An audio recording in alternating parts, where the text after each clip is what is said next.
हमारे सभी दर्शकों को सादर प्रणाम। जय श्री कृष्ण। आप सभी को दीपावली के पावन अवसर पर हार्दिक शुभकामनाएं।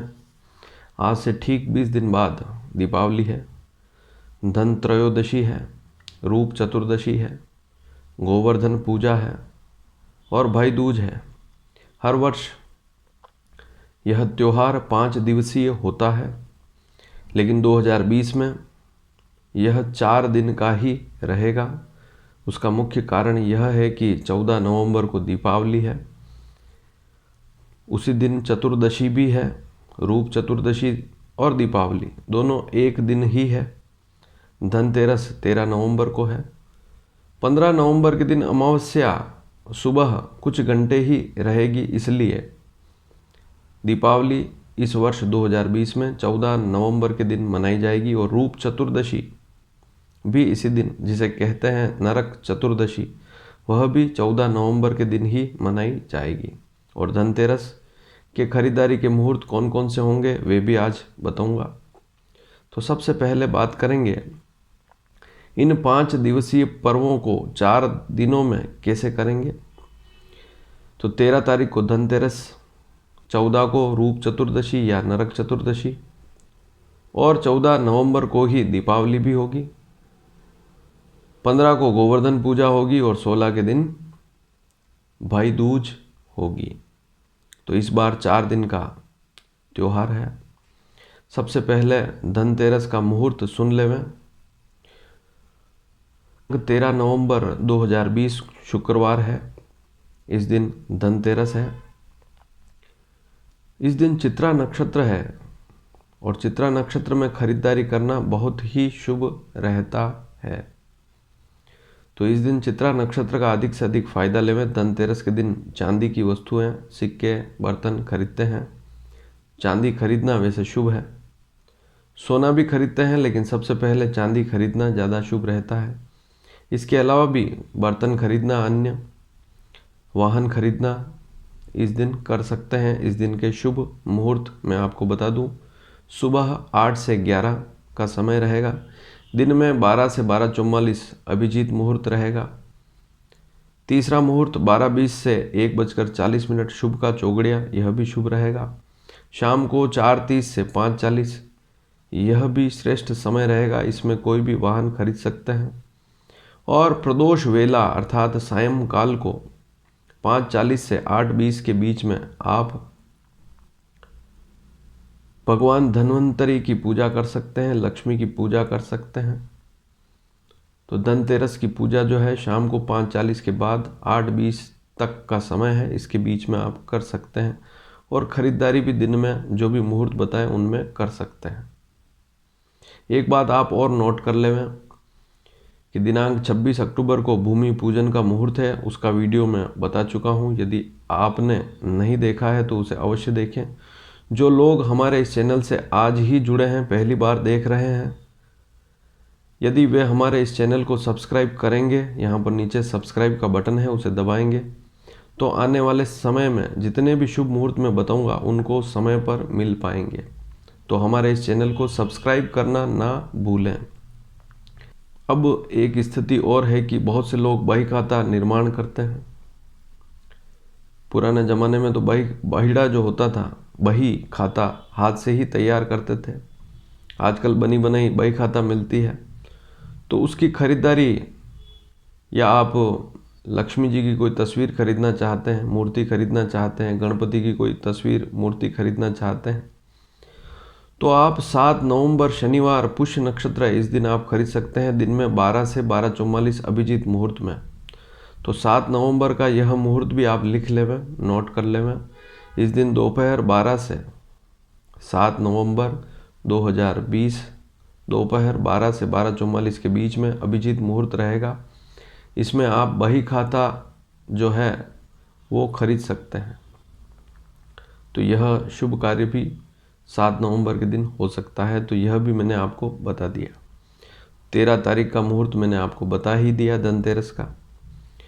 अब रूप चतुर्दशी, जिसे नरक चतुर्दशी भी कहते हैं। धनतेरस तो भगवान धन्वंतरी जो है उनका उद्भव, समुद्र मंथन आपने सुना ही होगा। और रूप चतुर्दशी नरकासुर का वध, इसलिए नरक चतुर्दशी भी कहते हैं। दीपावली, भगवान राम अयोध्या में आए, दीपावली मनाई, तो इस दिन लक्ष्मी पूजन तो है ही, लेकिन भगवान राम का ध्यान भी अवश्य करें। तो दीपावली जो है इस दिन प्रातः 8:20 से 9:40 के बीच में आप गादी स्थापना कर सकते हैं। नया कोई व्यापार शुरू कर रहे हैं या नई कोई गादी बनाई है आपने, बैठने के लिए कोई चेयर बनाई है, कुर्सी बनाई है, तो व्यापारिक स्थान पर रख सकते हैं। तो कलम दवात संवारना, यह शुभ काम आप सुबह जो है 8:20 से 9:40 के बीच में कर सकते हैं। दीपावली जो है चतुर्दशी है, इस दिन चतुर्दशी 2:17 तक रहेगी। उसके बाद शाम को जो समय है अमावस्या का रहेगा, इसीलिए इस दिन दीपावली मनाई जा रही है। शनिवार है, 14 नवंबर 2020, स्वाति नक्षत्र है। रात को 8 बजे तक स्वाति नक्षत्र है, बहुत अच्छी स्थिति है। तो इस 8 बजे का जो समय है, इससे पहले ही पूजा करें तो ज़्यादा अच्छा रहेगा। और इसके बाद भी जो पूजा बताऊंगा वह रात्रि की है, आप ध्यान से सुनेंगे तो समझ पाएंगे। तो एक मुहूर्त तो मैंने आपको बता दिया, प्रातः 8:20 से 9:40, इसके बीच में आप गादी स्थापना है, कलम दवात संवारना है, यह काम कर सकते हैं। एक अभिजीत मुहूर्त है दिन में 12 से 12:44। इसके बाद चल लाभ अमृत का मुहूर्त है दोपहर 12:20 से 4:20। तो इस समय में भी कोई व्यापारिक स्थान है, दुकान है, तो वहाँ पर पूजन कर सकते हैं। तो ये वैसे तो ये सारे मुहूर्त पूजन के ही हैं। प्रदोष वेला शाम के समय आप दीपक करें, दीपावली के पूजन करें। 5:40 से 8:20 के बीच में लक्ष्मी पूजन करें। सरस्वती ज्ञान की देवी का पूजन करें। बुद्धि प्रदाता गणपति की आराधना करें। लेकिन सबसे पहले आपको ध्यान रखना होगा कि आपको विष्णु की पूजा करनी ना भूलें। भगवान गरुड़ का आह्वान करें, भगवान विष्णु की पूजा अवश्य करें। बिना विष्णु की पूजा किए जो भी लक्ष्मी आपके घर में आएगी वह संपन्नता देने वाली नहीं होगी। इसलिए जब भी देवी लक्ष्मी की पूजा करते हैं, आप भगवान विष्णु की पूजा पहले करें।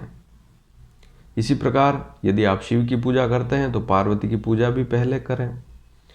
वैसे तो इस दिन सभी देवताओं की पूजा करनी चाहिए। भगवान राम की पूजा, सीता, लक्ष्मण, इन सब का पूजन करें, हनुमान जी का ध्यान करें। तो यह सारी स्थितियाँ आपको समझनी होगी। आखिर यह पर्व क्यों मना रहे हैं? भगवान राम के पीछे ही तो मना रहे हैं, तो भगवान राम का ध्यान अवश्य करें। आपने देखा होगा तस्वीर में भी भगवान विष्णु को, लक्ष्मी उनके चरणों में बैठी हुई है। तो आप भगवान विष्णु का ध्यान सर्वप्रथम करें, उसके बाद लक्ष्मी की आराधना करें। क्योंकि खाली लक्ष्मी की उपासना करेंगे तो उल्लू पर सवार होकर आएगी, लेकिन भगवान विष्णु का ध्यान करेंगे तो वे गरुड़ पर सवार होकर आएंगे। आपकी सारी समस्याओं का निदान होगा और आपके घर में लक्ष्मी भी स्थिर रहेगी। इसलिए भगवान विष्णु की उपासना करना ना भूलें।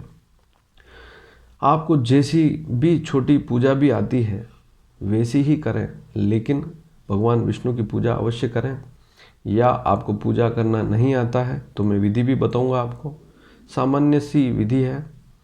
और मंत्र यदि आपको कोई भी नहीं आता है तो सिंपल ओम श्रीम श्रीये नमः स्वाहा, यहाँ नीचे डिस्क्रिप्शन में भी लिख दूंगा, ओम नमो भगवते वासुदेवाय नमः।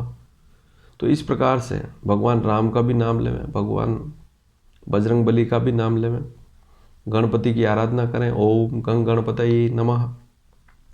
तो ये सारी स्थितियाँ सामान्य तौर से भी करेंगे तो कोई दिक्कत वाली बात नहीं है। तो इस दिन आपको मैंने मुहूर्त बता दिया। प्रदोष वेला 5:40 पर पूजन शुरू कर सकते हैं, लक्ष्मी पूजन और सभी देवताओं का पूजन शुरू कर सकते हैं।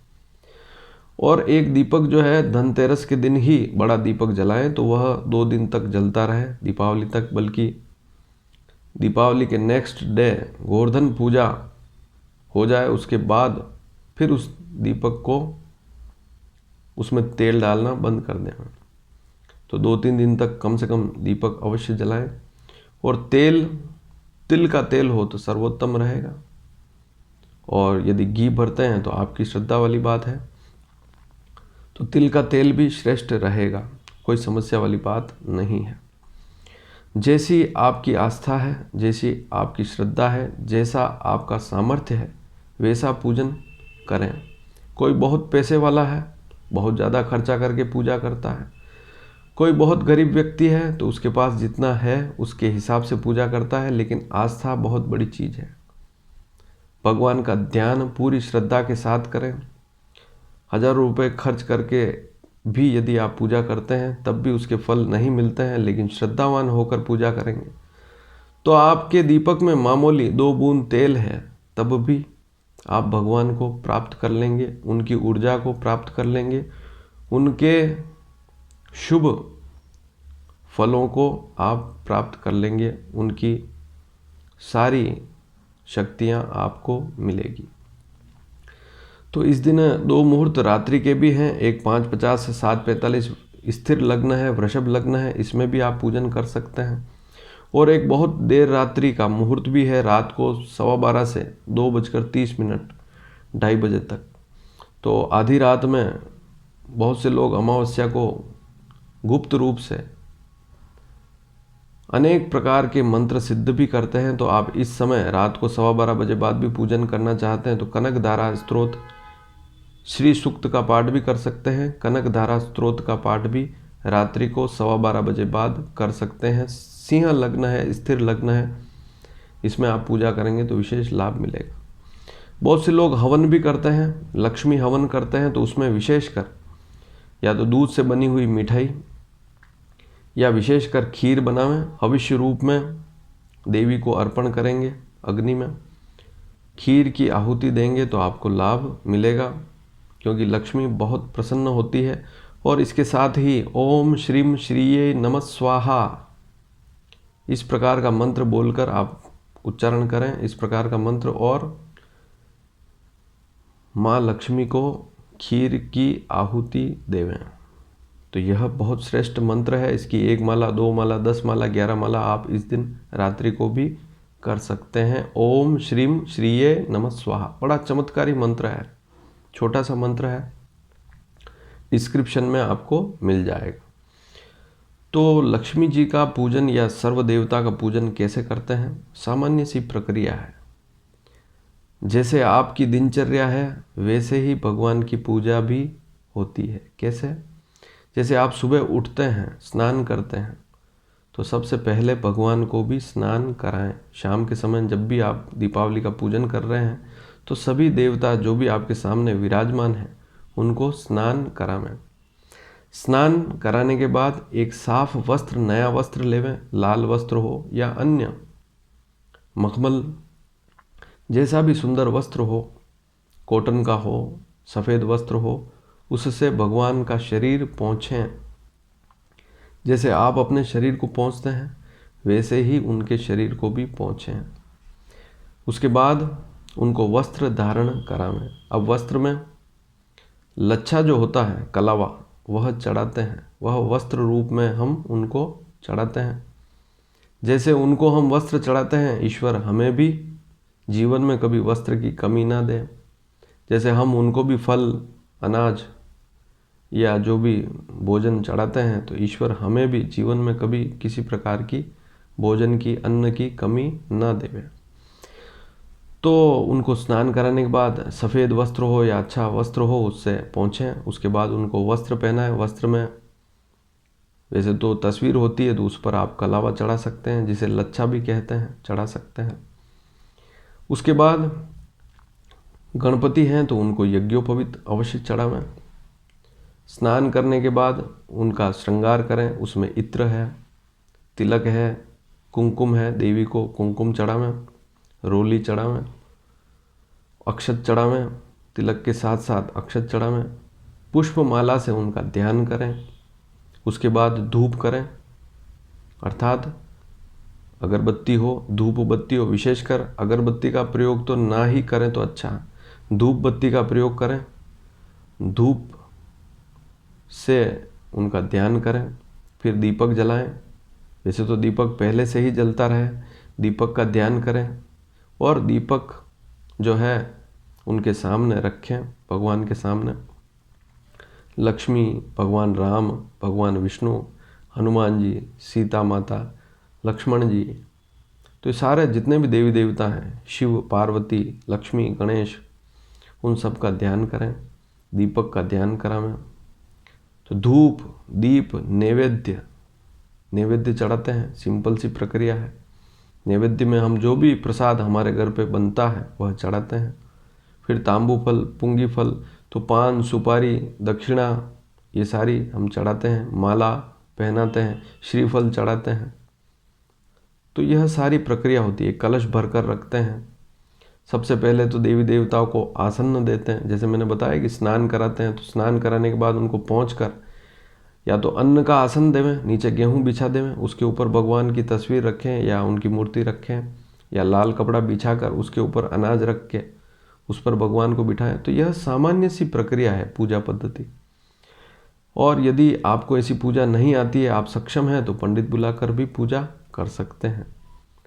तो देवी लक्ष्मी की पूजा के साथ साथ सबसे पहले भगवान विष्णु की पूजा अवश्य करें। इस बात पर विशेष ध्यान देवें। इस वर्ष 12 नवंबर 2020 के दिन द्वादशी है, और उस दिन द्वादशी रात की 9:30 बजे तक है। उसके बाद त्रयोदशी लग जाएगी, इसलिए 13 को धनतेरस है। 13 के दिन धन त्रयोदशी शाम की 5:59 6 बजे तक है, यूँ मान कर चलें। उसके बाद चतुर्दशी लग जाएगी, लेकिन धनतेरस 13 को ही मनाएंगे। 14 नवंबर के दिन रूप चतुर्दशी दिन में 2:17 तक है। उसके बाद शाम के जो दीपक करेंगे उस समय अमावस्या रहेगी, इसीलिए दीपावली उस दिन मनाई जाएगी, 14 नवंबर के दिन ही। 15 के दिन गोवर्धन पूजा होगी और 16 के दिन भाई दूज होगी। तो ये मैंने जितने भी आपको मुहूर्त बताए हैं, इनका समय पर प्रयोग करें, लाभ लेवें, और धनतेरस के दिन आप खरीदारी कर सकते हैं। एक बात अवश्य ध्यान रखें कि जो मैंने मंत्र बताया, ओम श्रीम श्रीये नमः स्वाहा, इसका ध्यान अवश्य करें। अगर आप हवन कर रहे हैं लक्ष्मी का दीपावली के दिन, तो आप इसकी आहुति इस मंत्र के साथ खीर की आहुति अग्नि में अवश्य उनको देवी को चढ़ावें। और एक बात अवश्य ध्यान रखें कि यदि आप सक्षम हैं, आपके पास पैसा है, ईश्वर ने आपको बहुत धन दिया है, तो एक काम अवश्य करें। सारी पूजा व्यर्थ है। दीपावली के दिन आप यदि रोड पर, रास्ते पर निकलते हैं, बाजार में जाते हैं, कहीं पर भी गरीब व्यक्ति दिखे तो उसको भोजन का पैकेट अवश्य देवें। क्योंकि बहुत से लोग तो तृप्त हैं, भोजन उनको समय पर मिल रहा है, लेकिन बहुत से ऐसे गरीब लोग भी हैं जो रास्तों पर पड़े हैं, उनको 2 टाइम खाने का भोजन भी नहीं है। यदि आप, जितनी भी आपकी श्रद्धा है, यदि आप गरीबों को भोजन देते हैं, तो यह महालक्ष्मी पर्व जो है सार्थक सिद्ध होगा। इस त्योहार की उपादेयता सिद्ध हो जाएगी, और आप अपने जीवन में जो उपलब्धि हासिल करना चाहते हैं सारी मिलेगी यदि गरीबों को अन्नदान करेंगे। अन्नदान सबसे बड़ा दान है, तो इसका दान करना ना भूलें। और आपके लिए 2020 की यह दीपावली नई उमंग, नई ऊर्जा लेकर आए। जीवन में आपको सारी सुख सुविधाएं मिले, इसी कामना के साथ मैं अपनी वाणी को यहीं विराम दूंगा। जय श्री कृष्ण। ईश्वर आपकी सारी इच्छाएं पूर्ण करें। और यदि यह वीडियो आपको पसंद आया हो तो इसे शेयर करना ना भूलें। हमारे इस चैनल को सब्सक्राइब भी अवश्य करें।